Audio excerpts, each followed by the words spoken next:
सुंदर वन जंगल में एक सांप रहता था। वह अपना पेट भरने के लिए पक्षियों के अंडे, चूहे, मेंढक और छोटे जानवर खाता था। वह बहुत आलसी था। एक जगह लेटे रहने के कारण वो बहुत मोटा हो गया था। वह जितना मोटा हुआ उसे उतना ही खुद पर घमंड हो गया। एक दिन सांप ने सोचा, मैं जंगल में सबसे ज्यादा ताकतवर हूँ, इसलिए मैं ही अब से जंगल का राजा हूँ। अब मुझे अपने कद और आकार के हिसाब से बड़ी जगह पर होना चाहिए। ये सोचकर उसने रहने के लिए एक बड़ा पेड़ चुना। पेड़ के पास ही चींटियों की बस्ती थी। उनको देखकर वह गुस्से से बोला, मुझे ये छोटी चींटियां अपने आसपास नहीं चाहिए। तुम सब यहाँ से निकल जाओ, भागो कहीं भी जाओ, चलो निकलो।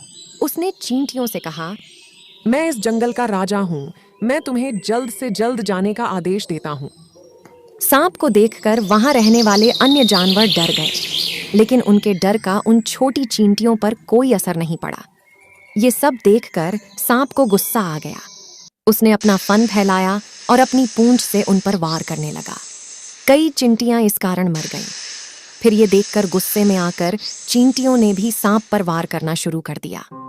धीरे धीरे बहुत सारी चींटियां बिल से निकलकर सांप के ऊपर चढ़ गईं और जोर जोर से उसको काटने लगी।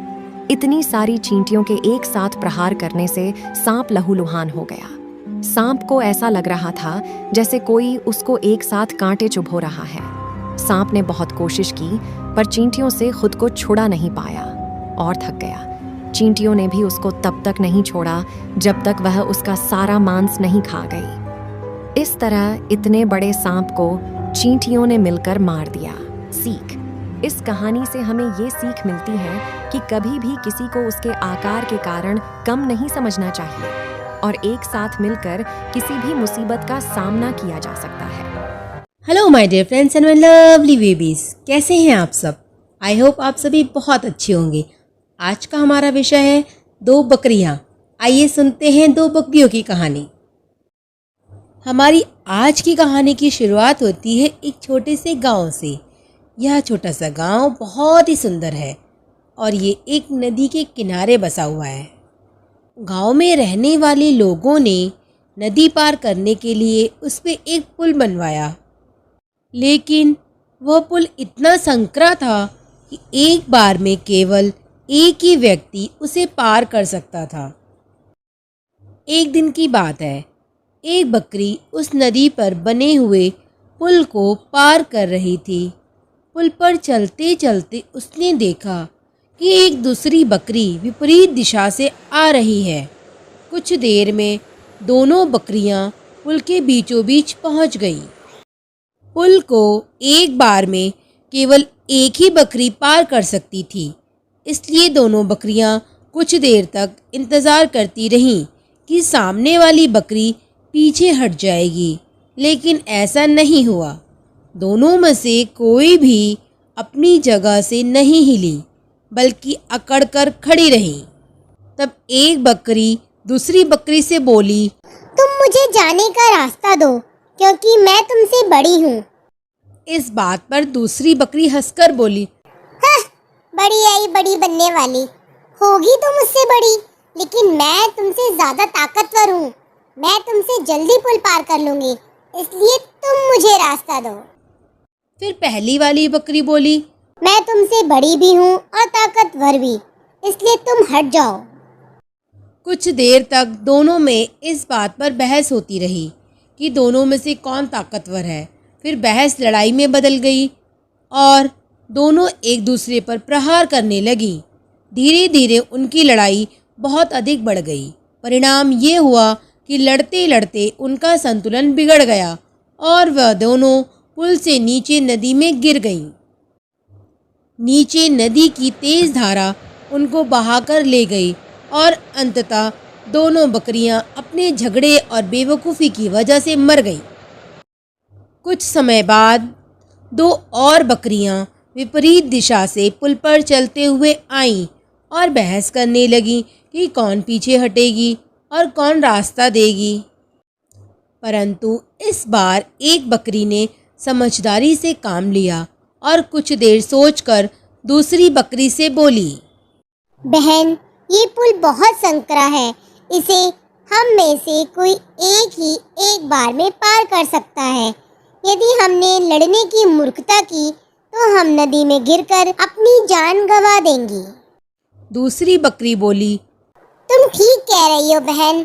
अब तुम ही बताओ कि हम इस पुल को कैसे पार करें। अरे पहली बकरी ने कहा, ऐसा करते हैं, मैं पुल पर लेट जाती हूँ, तुम मुझे लांग कर दूसरी ओर चली जाना, बाद में मैं चली जाऊंगी। दूसरी बकरी को ये बात समझदारी वाली लगी। उसने पहली बकरी की बात मान ली। पहली बकरी पुल पर लेट गई और दूसरी बकरी उसे लांग कर चली गई। इस तरह दोनों ने पुल पार कर लिया। Hello my dear friends and my lovely babies, कैसे हैं आप सब? आई होप आप सभी बहुत अच्छे होंगे। आज की हमारी कहानी का विषय है शेर और सियार। आइए सुनते हैं ये रोचक कहानी। एक बार की बात है, सुंदरवन नाम के जंगल में एक बलवान और बहुत शक्तिशाली शेर रहता था। शेर रोज शिकार करने के लिए नदी पर जाया करता। एक दिन जब वह नदी के किनारे से लौट रहा था तो उसे रास्ते में एक सियार दिखाई दिया। जैसे ही शेर सियार के पास पहुंचा, सियार शेर के पैरों में गिर गया। शेर ने पूछा, अरे भाई, तुम ये क्या कर रहे हो? सियार बोला, आप बहुत महान हैं, आप जंगल के राजा हैं, मुझे अपना दास बना लीजिए। मैं पूरी लगन और निष्ठा से आपकी सेवा करूंगा। इसके बदले में आपके शिकार में से जो कुछ भी बचेगा मैं उसे खाकर अपना गुजारा कर लूंगा। शेर ने सियार की बात मान ली और उस पे तरस खाकर उसे अपना सेवक बना लिया। अब शेर जब भी शिकार करने जाता तब सियार उसके साथ चलता। इस तरह कुछ समय बीतने के बाद दोनों में अच्छी दोस्ती हो गई। सियार शेर के शिकार का बचा हुआ मांस खाकर धीरे धीरे बलवान हो गया। एक दिन सियार ने शेर से कहा, अब तो मैं तुम्हारी तरह ही बलवान हो गया हूँ, इसलिए मैं आज हाथी पर वार करूँगा। जब वह मर जाएगा तो मैं हाथी का मांस खाऊंगा और जो मेरे खाने के बाद मांस बच जाएगा उसे तुम खा लेना। शेर को लगा सियार दोस्ती में ऐसा मजाक कर रहा है, लेकिन सियार को अपनी शक्ति पर कुछ ज़्यादा ही घमंड हो गया था। सियार पेड़ पर चढ़कर बैठ गया और हाथी का इंतज़ार करने लगा। शेर को हाथी की ताकत का अंदाज़ा था, इसलिए उसने अपने दोस्त सियार को बहुत समझाया, लेकिन वो नहीं माना। तभी उस पेड़ के नीचे से एक हाथी गुजरने लगा। सियार ने जैसे ही हाथी को देखा, उसने हाथी पर हमला करने के लिए उस पर कूद पड़ा, लेकिन सियार सही छलांग नहीं लगा पाया और हाथी के पैरों में जा गिरा। हाथी ने जैसे ही पैर बढ़ाया, वैसे ही सियार उसके पैरों के नीचे कुचला गया। इस तरह सियार ने अपने दोस्त की बात ना मानकर बहुत बड़ी गलती की और अपने प्राण गंवा दिए। Hello my dear friends and my lovely babies, कैसे हैं आप सब? आई होप आप सभी बहुत अच्छे होंगे। आज का हमारा टॉपिक है मेंढक और चूहा। आइए शुरू करते हैं। एक समय की बात है, एक जलाशय में एक मेंढक रहता था। उसका कोई भी मित्र नहीं था, इसलिए वह हमेशा उदास रहता और ईश्वर से प्रार्थना करता कि उसके लिए एक अच्छा मित्र भेज दे, ताकि उसकी उदासी और अकेलापन दूर हो सके। उस जलाशय के पास ही एक पेड़ के नीचे एक छोटा सा बिल था। उस बिल में एक चूहा रहा करता। वह बहुत ही हंसमुख स्वभाव का था। एक दिन मेंढक को देखकर चूहा उसके पास गया और बोला, मित्र, कैसे हो तुम? मेंढक ने उदास स्वर में उत्तर दिया, मैं बहुत अकेला हूँ, मेरा कोई भी मित्र नहीं है, इसलिए मैं बहुत उदास हूँ। उदास मत हो, मैं हूँ ना, तुम्हारा मित्र बनूंगा मैं। जब भी तुम्हें समय बिताना हो मेरे बिल में आ जाना। चूहे ने यह प्रस्ताव मेंढक को दिया। चूहे की बात सुनकर मेंढक बड़ा प्रसन्न हुआ। उस दिन के बाद दोनों अच्छे दोस्त बन गए। वह जलाशय के किनारे बैठकर घंटों गपशप करते अब मेंढक खुश रहने लगा। एक दिन मेंढक को एक उपाय सूझा और उसने चूहे से कहा, क्यों ना हम दोनों रस्सी के दो छोर अपने अपने पैरों में बांध लें। जब भी मुझे तुम्हारी याद आएगी मैं रस्सी को खींचूंगा और तुम्हें पता चल जाएगा। चूहे ने कहा, ठीक है। उन्होंने एक रस्सी ढूंढी और उसके छोर अपने अपने पैरों में बांध लिए। कुछ दिनों के बाद जब वह दोनों एक साथ बैठे हुए थे तब आकाश में उड़ते हुए एक बाज की नज़र उन पर पड़ गई। चूहे को अपना शिकार बनाने के लिए बाज ने चूहे पर झपट्टा मारा। यह देखकर मेंढक डर गया और अपना जीवन बचाने के लिए जलाशय में कूद गया। किंतु जल्दी में वह यह भूल गया कि रस्सी का दूसरा सिरा अब भी चूहे के पैर में बंधा हुआ है। चूहा भी बेचारा खिंचा चला गया और पानी में गिर गया। पानी में गिरने की वजह से वह डूबकर मर गया। कुछ समय के बाद चूहे का शव जलाशय की सतह पर तैरने लगा। मेंढक अभी भी पानी के अंदर छिपा हुआ बैठा था। बाज अब भी आकाश में मंडरा रहा था। उसने चूहे के शव को तालाब में तैरता हुआ देखकर उस पर झपट्टा मारा और पानी में बहते हुए चूहे के शव को अपने पंजों में पकड़कर ले उड़ा। जैसे ही बाज चूहे के शव को लेकर उड़ा, साथ में मेंढक भी चला गया, क्योंकि रस्सी का दूसरा सिरा अब भी मेंढक के पैरों में बंधा हुआ था। जैसे ही बाज चूहे के शव को लेकर उड़ा, साथ में मेंढक भी चला गया, क्योंकि रस्सी का दूसरा सिरा अब भी मेंढक के पैरों में बंधा हुआ था। मेंढक की मूर्खता के कारण चूहे व मेंढक दोनों को अपनी जान गंवानी पड़ी। Hello my dear friends and my lovely babies, कैसे हैं आप सब? आई होप आप सभी बहुत अच्छे होंगे। आज का हमारा विषय है चालाक मुर्गा और गीदड़। आइए सुनते हैं ये मज़ेदार कहानी।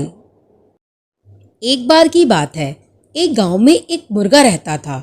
वह रोज़ बांग देकर गांव वालों को जगाया करता।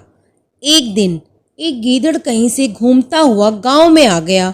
जब उसने मुर्गे को देखा तो उसके मन में उसे मारकर खाने का विचार आने लगा। इस विचार मात्र से ही गीदड़ की लार टपकने लगी और वह सोचने लगा, वाह क्या शानदार मोटा ताज़ा मुर्गा है। इसका मांस अगर खाने के लिए मिल जाए तो मज़ा ही आ जाए। मैंने सुना है मुर्गे का मांस बड़ा मीठा होता है। वह तरकीब सोचने लगता है ताकि किसी तरह से मुर्गे को दबोचकर उसकी पेट पूजा कर सके। उसने मुर्गे को बहला फुसलाकर अपने काबू में करने का निश्चय किया और इस निश्चय के साथ वह मुर्गे के पास जाकर बोला, मित्र, मैं तुम्हारी आवाज़ सुनकर तुम्हारे पास आया हूँ। तुम्हारी आवाज़ बहुत सुरीली है। तुम्हारी आवाज़ से मेरे कानों में मिश्री जैसी घुल जाती है। कुछ जादू सा है तुम्हारी आवाज़ में। मन करता है दिन भर तुम्हारी सुरीली आवाज़ सुनता ही रहूं। मित्र, क्या एक बार तुम मुझे अपनी सुरीली आवाज़ सुनाओगे? मुर्गे की कभी किसी ने ऐसी प्रशंसा नहीं की थी। वह गीदड़ की बात सुनकर खुशी से फूला नहीं समाया और उसने अपनी आवाज़ सुनाने के लिए ज़ोर ज़ोर से कुकड़ू कू करना शुरू कर दिया। मुर्गा बहुत कुकड़ू कू किए जा रहा था। गीदड़ इसी फिराक में था। उसने देखा मुर्गे का ध्यान उसकी ओर नहीं है, इसलिए अवसर पाकर वह मुर्गे को अपने मुंह में दबोच लेता है। गीदड़ मुर्गे को अपने मुंह में दबाकर जंगल की ओर भागने लगता है। जब वह जंगल की ओर भाग रहा होता है तभी गांव का एक किसान उसे देख लेता है। वह किसान अपने एक मित्र को बुलाकर लाता है और गीदड़ का पीछा करता है। गीदड़ डर की वजह से और तेज़ दौड़ने लगता है और किसान और उसका मित्र उसके पीछे पीछे और तेज़ दौड़ने लगते हैं। गीदड़ तेज़ी से दौड़ता है, किसान उसके पीछे दौड़ते हैं। अभी भी मुर्गा गीदड़ के मुंह में दबा हुआ था, पर इस बीच मुर्गे ने गीदड़ के चंगुल से बचने का एक उपाय सोच लिया। वह भागते हुए गीदड़ से बोला, देखो भाई, ये गांव वाले मेरे कारण तुम्हारा पीछा कर रहे हैं। वह तुम्हें तभी छोड़ेंगे जब तुम यह कहोगे कि मैं तुम्हारा हूँ, उनका नहीं। ऐसा करो, तुम उन्हें यह बोल दो। गीदड़ मुर्गे की बातों में आ गया और रुक गया। उसने पलटकर गांव वालों को देखा और बोला, ये मुर्गा मेरा है, तुम्हारा नहीं। जैसे ही गीदड़ ने बोलने के लिए मुंह खोला, मुर्गा फट से उड़ गया और गीदड़ गांव वालों के हाथों पकड़ा गया। गांव वालों ने गीदड़ की बहुत पिटाई की और वह वहां से भाग गया। इस तरह अपनी चतुराई से मुर्गे ने अपनी जान बचाई। सीख, इस कहानी से हमें यह शिक्षा मिलती है कि संकट के समय हमेशा बुद्धिमानी और धैर्य से काम लेना चाहिए।